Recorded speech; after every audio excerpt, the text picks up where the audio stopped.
In digital Marathi, जनतेच्या हक्काचं व्यासपीठ.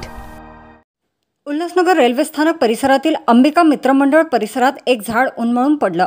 हे झाड रस्त्याच्या कडेला उभ्या असलेल्या काही रिक्षा आणि एका कारवर पडल्याने या वाहनाचं मोठं नुकसान झालं आहे.